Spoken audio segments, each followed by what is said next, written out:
Hey guys, how's it going? How's your beautiful day going on this beautiful day? And not so beautiful, actually. It's not such a beautiful day. I already filmed this video. Well, no, I didn't film this video. I was filming the first half of this video where I talk about my Jalen Hurts rant, which you guys will see in a few minutes anyway. But I was in the middle of my rant and the entire house turns off, power outage, and the original video got corrupted. So I have to make this again. But before we get into the video, R.I.P. Dikembe Mutombo. He will forever be hung on my wall now. I am retiring that jersey. I will never wear it again. It is going to be forever on my wall. I also cleaned up my stuff back here. So you can see I got a new Broncos helmet collectible. That's Joe Burrow. Kind of spruce up the background of my videos. So yeah, let's just get into it. It's gonna be Jalen Hurts and the Philadelphia Eagles. This team is in deep crap. And Jalen Hurts. Now, I've had this conversation once now because I already said it. So Jalen Hurts is reaching the Trevor Lawrence and Tua Tagovailoa conversations that I personally have, that he's massively overrated. And yes, he didn't have his first two wide receivers, but that doesn't matter. He still was not a difference maker in this game. And now let me go here. I want to be full screen when I say this because the fact of the matter is Jalen Hurts is not good as much as he used to be. We looked at him in the Super Bowl when he went and played for the Kansas City Chiefs, right? Or not for the Kansas City Chiefs. He played against the Kansas City Chiefs in the Super Bowl, right? After that Super Bowl, in which he actually outplayed Patrick Mahomes and still lost, a lot of people were saying he's a top 5 quarterback, including me. I won't even say that it wasn't me as well. He played absolutely fantastic in that Super Bowl. We have not seen that version of Jalen Hurts once since that day. I don't know if it's usually in February. Usually it's around February 7th. I'm just going to say February 7th, 2022. We have not seen, or 2023 actually, I think. We have not seen that we have not seen that Jalen Hurts since. He's gone missing. I don't know where he was. But there's a big problem with Jalen Hurts right now, and he may not have turned the ball over much in this game, which is usually his huge issue. We'll talk about Nick Sirianni in a minute. Jalen Hurts goes 18 for 30 for 158 yards and a touchdown. And yes, he didn't have his top 2 wide receivers.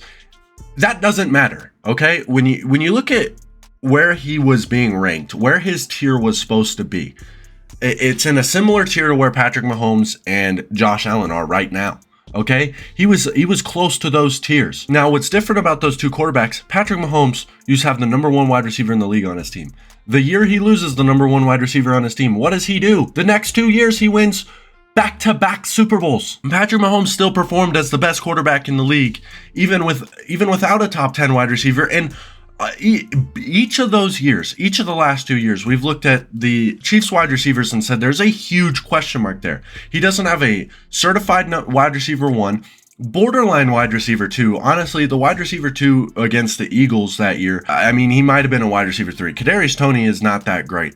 And then you look at this year where they're starting to put it together again, or last year where they started to put it together, but honestly, they only had wide receiver 2s on the team last year also. He still made it work in 1-2 straight Super Bowls, okay? And now you look at Josh Allen, right? Everybody was saying that Josh Allen's career was made when Stephon Diggs made it there, and they were questioning this year because realistically, Josh Allen doesn't even have wide receiver 2s on his team. I'm saying every single wide receiver that Josh Allen has is a wide receiver 3 caliber player.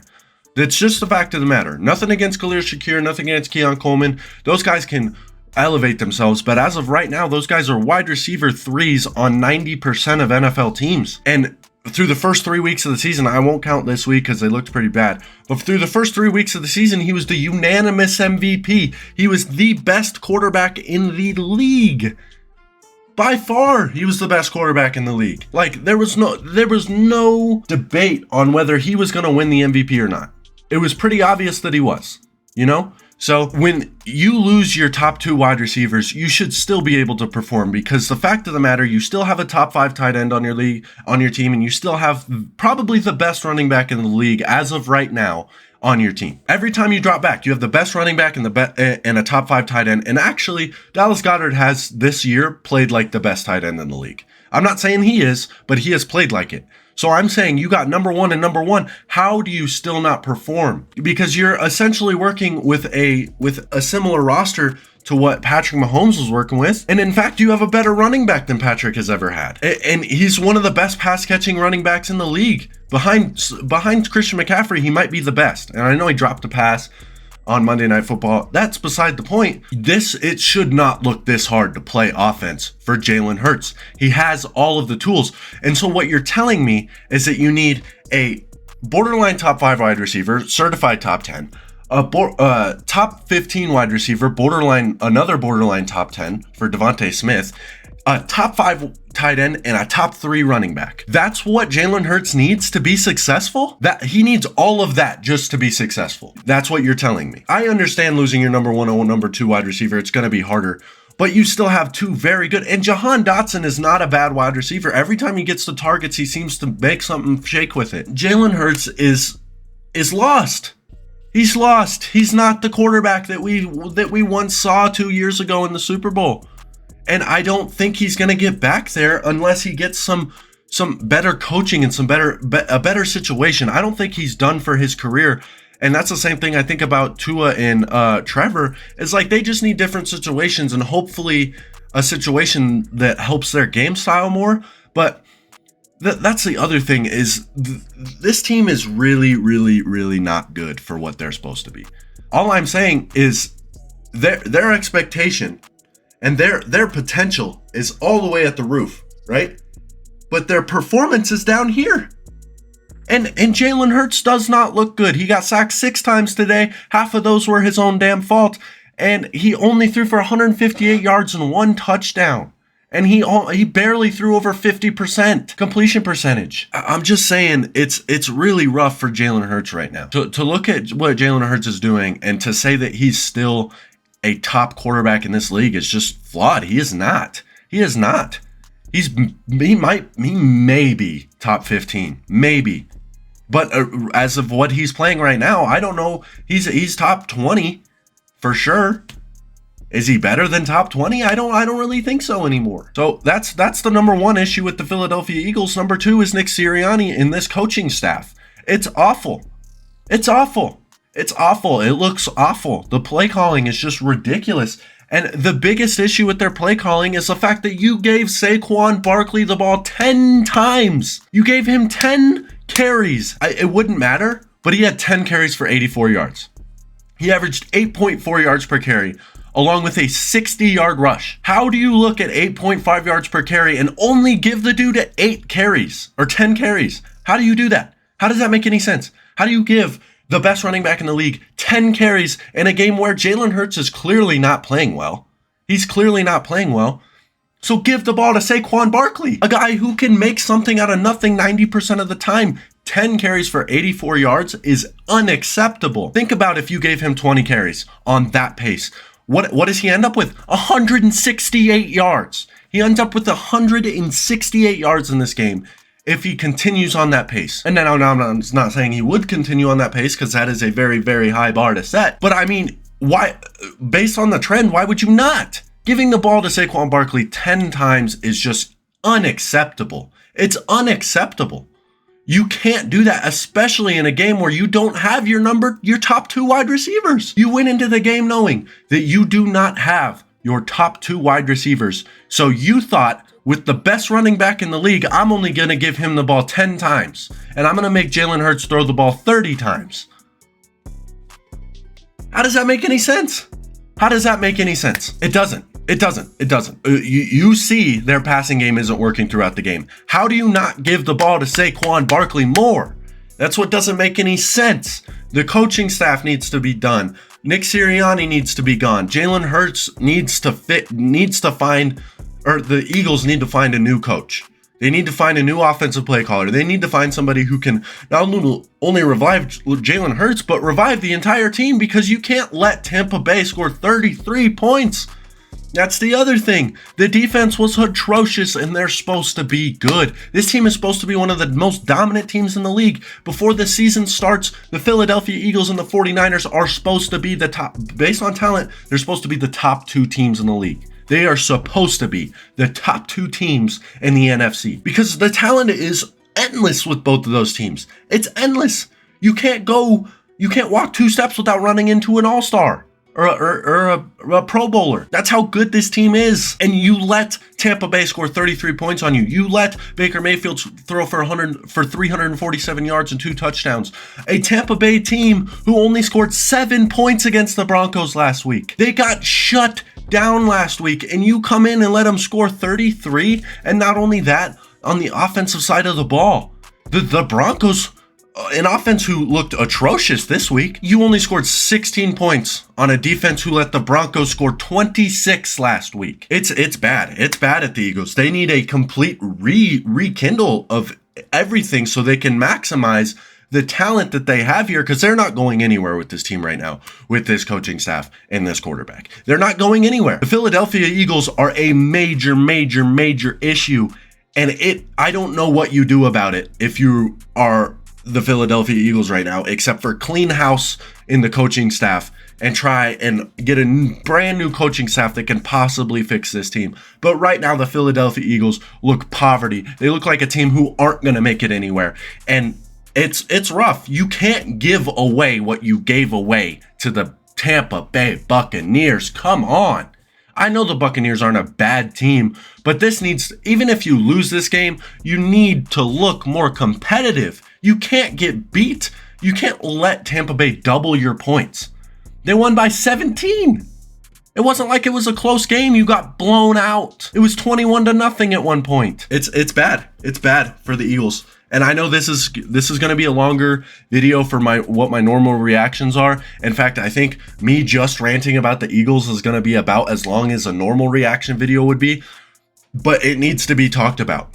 It needs to be talked about. And I'm talking about it because this is one of the biggest things I'm passionate about when it comes to this week in NFL football. The Eagles might be done. The Eagles might be done. If they can't fix it quick with a coaching change or anything, this team might genuinely be done. Let's move on. I can't talk about them anymore. We're going to go to our first surprise of the week. We're going to go to Detroit. Detroit surprised me. At the beginning of the season, did I say that Detroit was going to finish with the best record in the league? Did I say that? I think I did. I may have said, I said they were going to be one of the top records, at least. I may not have said they were going to be the best record, which I think I did, but I said they were at least going to be a top 3 record in the league. This shouldn't surprise me, but based on the first couple weeks, they looked not lost, but it looked a little bit tougher. There is not a single part of the stat line that you could look at for this Detroit team and be like, that wasn't up to par. Jared Goff didn't throw an incompletion. Wait, what? How did he not have a perfect rating? Yeah, what the hell? How did he not have a perfect rating? He didn't throw an incompletion. He averaged 16 yards per completion, 292 yards and 2 touchdowns. That doesn't get him a 158.3. I don't know how rating is done, but either way, Jared Goff played perfect. Amon-Ra St. Brown threw the touchdown of Jared Goff. This offense looked unbelievably amazing. The defense didn't look great. On the other side of the ball for the Seahawks, they also played really good offense today. It was good, fun to watch, but I mean, defensively, there was literally nothing they could do. My second disappointment for the week is going to be the Buffalo Bills. Just simply here, I thought, I'm pretty sure I picked the Ravens to win this game. I said it, and I said the Bills were due for one this year. I said they have one every year.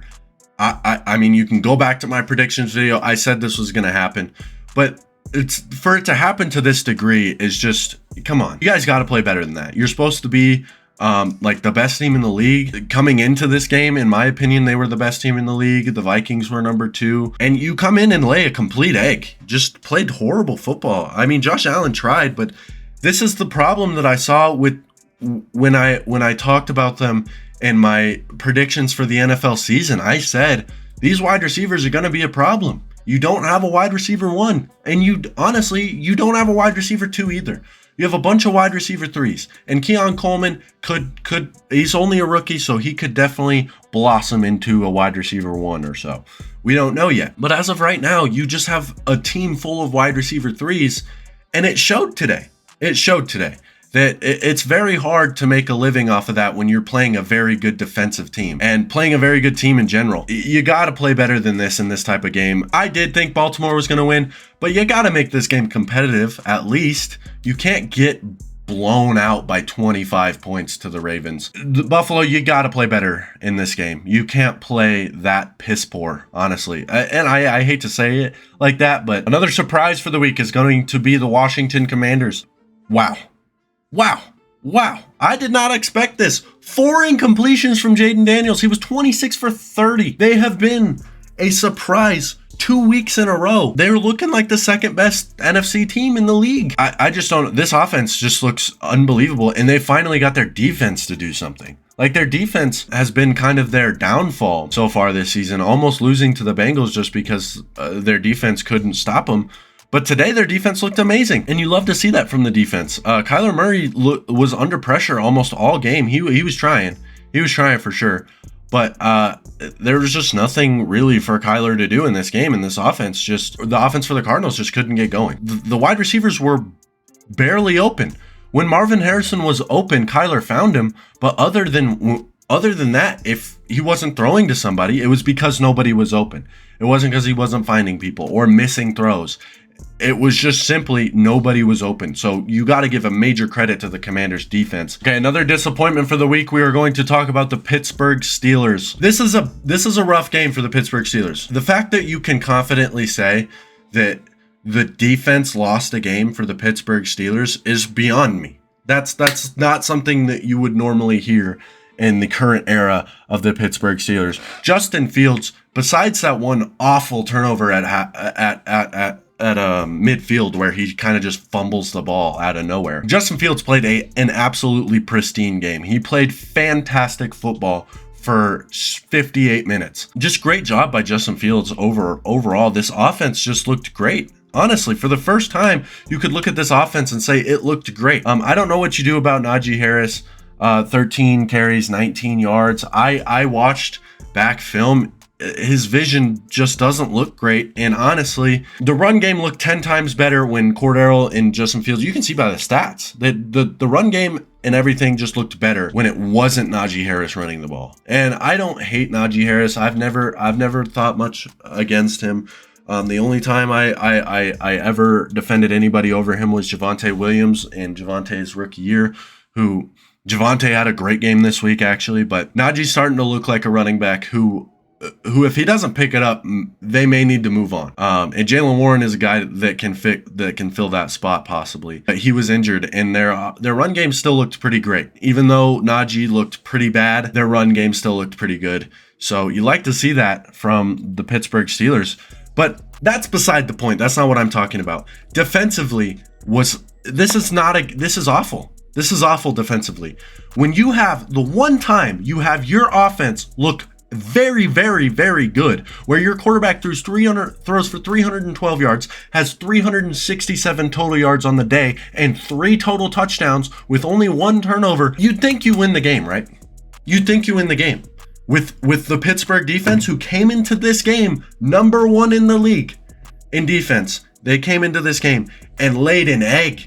They laid an egg. Indianapolis looked like they could do whatever they wanted. Anthony Richardson looked great before he left the game, and then Joe Flacco came in and did the same shit. Yeah, I mean, it's bad for the Steelers defensively. This is a game you have to win when your offense plays that well.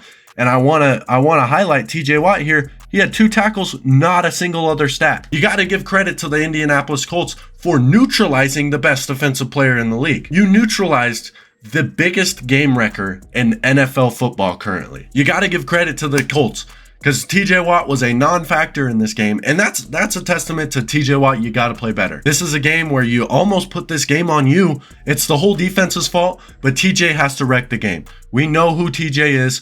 He has to do something. And you'd like to see more production from his counterpart, Nick Herbig, because you have Highsmith gone. You have to take Herbig has to force the attention off of TJ Watt also.